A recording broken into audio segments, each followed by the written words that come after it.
Hello students, our topic is the presidency of Ronald Reagan in the 1980s, from 1981 to 1989.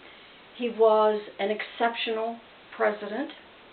He helped to bring the country out of a severe economic problem, and he also helped to end the Cold War.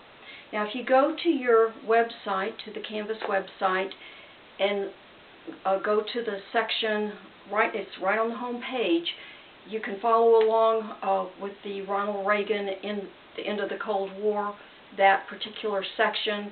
Click on it and you'll see a PowerPoint, so you'll have a visual aid as we go along.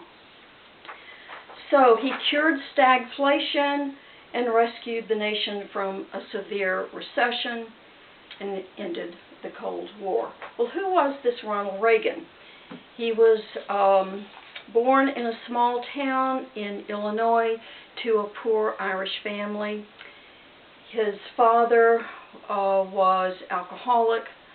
This added to their situation of being poor because it was in the Great Depression. Lots of people were poor, but their situation was worse because of his father's condition.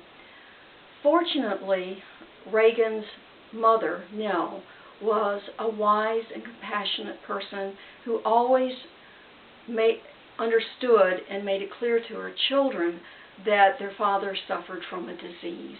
And this helped to mitigate some of the harm that that kind of a condition will do in a family. He had a number of odd jobs growing up. He was a lifeguard, he was a radio announcer, he was talented, and he ended up in Hollywood producing movies. Very popular movies with the audience, over 50 of them, but he wasn't popular with the critics. And they said the critics rated them grade B movies. Reagan learned a valuable lesson from this, and that is he learned to differentiate and know the difference between the audience or people, regular people, and the critics. This would serve him well when he went into politics.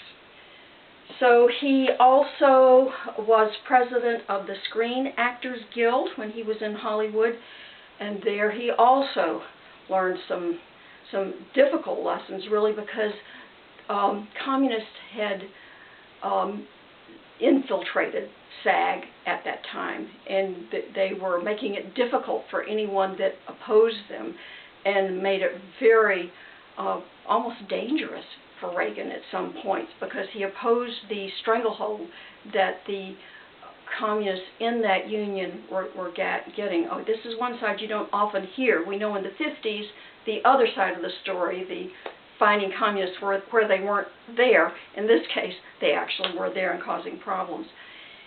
When he left the movie industry, he became an ambassador for capitalism, and he worked for General Electric. There he migrated towards, he became a Republican at that point. Previously, he'd been a good Democrat, just like his family and so forth. But he began to understand the dangers of a over-controlling government that was, as he said, the government is not the solution to our problem. Government is the problem. He was then governor of California from 1967 to 1975. He was elected U.S. president in 1980 against Jimmy Carter. As you remember from our lectures, Carter's administration was marked by stagflation. That is a combination of high unemployment and also, at the same time, high inflation, something that economists had not thought possible. So when he was in that debate with Jimmy Carter, he quipped that, a recession is when your neighbor loses his job. A depression is when you lose your job. And recovery is when Jimmy Carter loses his job, So he was known for his wit, highly intelligent, although not often recognized at the time, and used humor to his advantage. Another Reagan quip: the 9 most terrifying words in the English language are, "I'm from the government and I'm here to help." So, if you go to your next slide, you'll see his tax cuts and his fiscal policy. He had 2 tax measures that were passed, the first one in 1981, just as he came into office, and the second one in 1986. These tax cuts brought the top marginal tax rate down. However, it was liberals in Congress who delayed Reagan's reforms until 1983. The first-year tax cut was 5%, the second was 10%, and it wasn't until the third year in 1983 that the final 10% kicked in. And so it's not until 1983 that the full benefit of these tax cuts began to help the economy. So because the economy was still not in big problems in 1982, he lost that midterm election. So his policies lifted millions out of poverty and into the middle and upper classes. It's important to understand that he was criticized, rightfully so, for or accurately so, not right, accurate. It was accurate to say that the deficit ballooned under the Reagan administration, but it wasn't all his fault because he worked with a divided Congress. He never had a Congress that was all of his party. So he was one who would work with Tip O'Neill, the Democrat, and get some success. He didn't get 100% of what he wanted, but other presidents in that situation might have gotten 0 of what he wanted. Woodrow Wilson springs to mind with his negotiations over the League of Nations. So, and fortunately, Reagan could often get more than 50% of what he wanted, but he could not get that budget down. He was successful in reducing some of the onerous regulations, but the budget definitely did balloon. As I say, the economic growth, there was 7 years of unprecedented, sustained economic growth once the benefit of the tax cuts and his other policies kicked in. As we're looking at the poverty rate, it's important to understand that oftentimes, and particularly at that time during his tenure, that it was reported mistakenly that that the poverty rate increased. People were poorer. And the reason that is because of a miscalculation in the CPI. The CPI is the Consumer Price Index, which the government agencies report. A lot of the government agencies, shocking to say, were not happy with Reagan, and so they inflated that CPI. When you inflate the CPI and make it look like inflation is hurting the consumer more than it actually is, that's going to keep people in their calculation of the poverty rate is going to be worse, because it's simple. It's like your family budget. How do you make your family budget more on better ground? How do you help your family budget? There's 2 ways. You can either reduce your expenditures or increase your income. So by misrepresenting the CPI, which makes it seem more expensive than it actually was, the calculation threw more people into poverty, where actually the opposite was true. There was a gradual increase in prosperity, even for those at the lowest rung of the economic scale.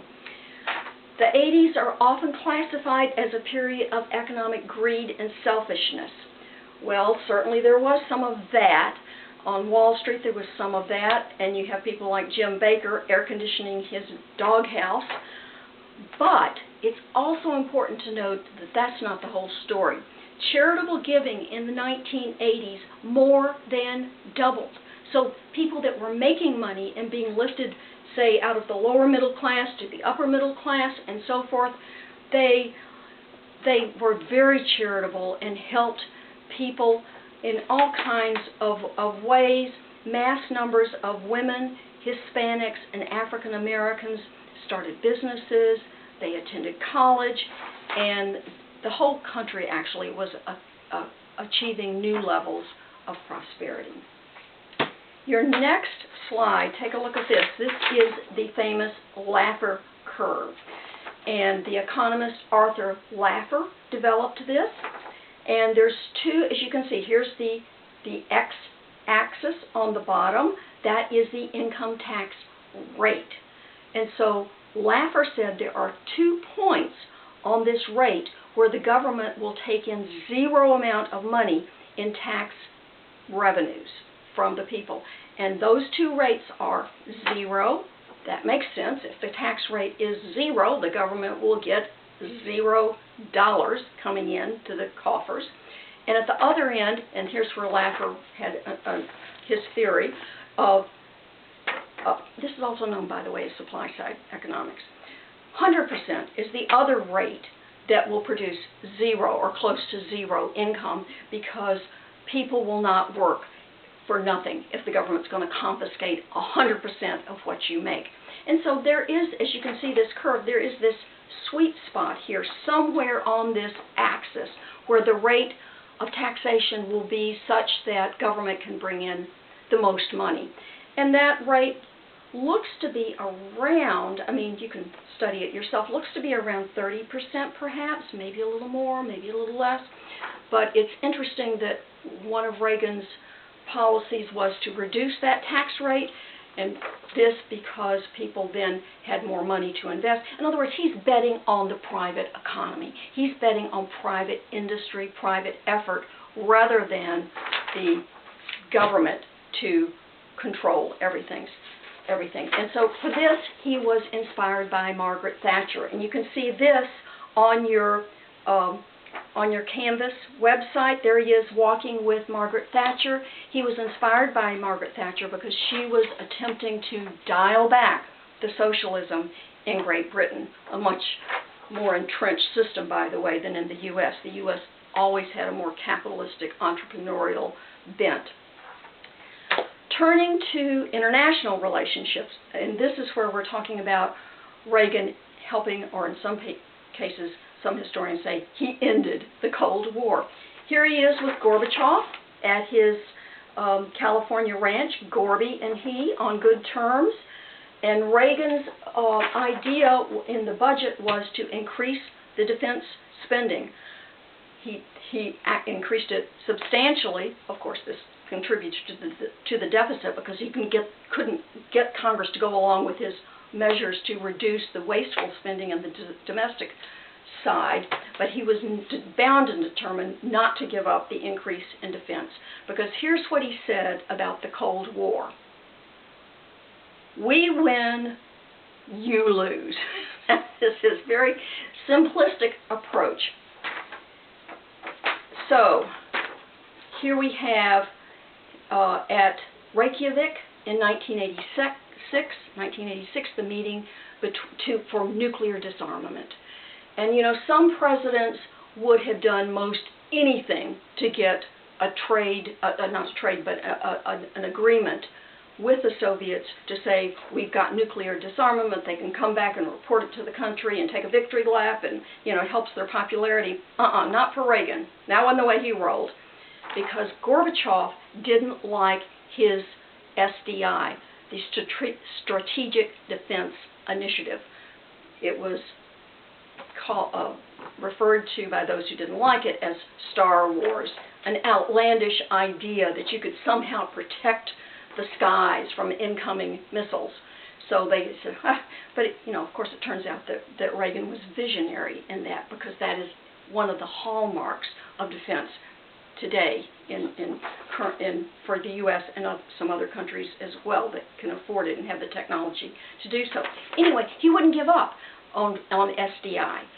Gorbachev wanted him to trash it, and Reagan flatly refused. And so you can see them walking out of the Reykjavik meeting, no agreement, and you can see that Gorby looks pretty sad, and actually they both look pretty unhappy or grim there. Your next slide is of this iconic photograph. It's on the front of your Canvas website, so you knew at the beginning of the semester where we were going. End of the Cold War is where we're going. End of the Cold War. We say the Cold War, one way you can look at it and refer to it is it started in 1945 at Yalta, and it then ended in 1989. Here we have Reagan at the gates in Berlin, at the Brandenburg Gate, with his famous, iconic speech, "Mr. Gorbachev, tear down this wall." Now, the State Department guys had wanted him to take out that phrase, and he would then put it back in. And then they would take it out, and he'd put it back in. He was always, you know, in a tug of war with the State Department. It was his idea, his phrase. He was president. He insisted on it.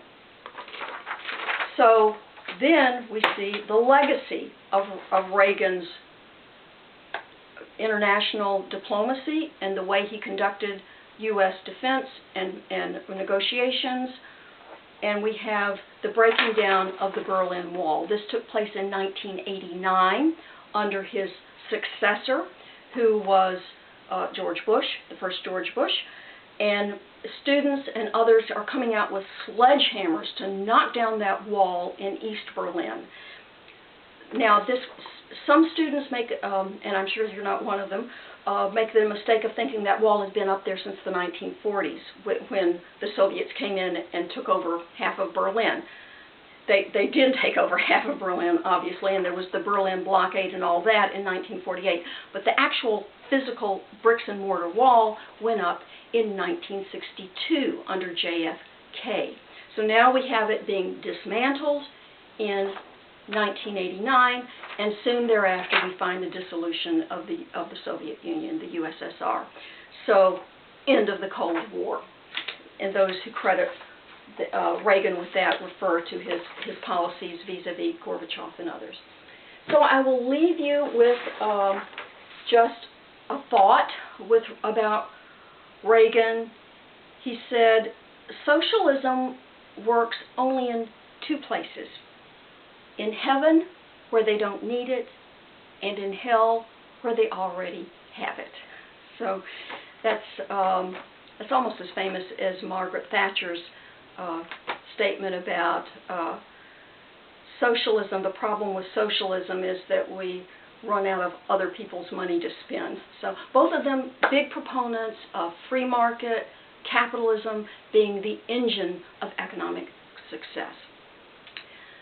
So study hard. I will be available as always by email, and keep doing your studying, and we will finish this semester successfully.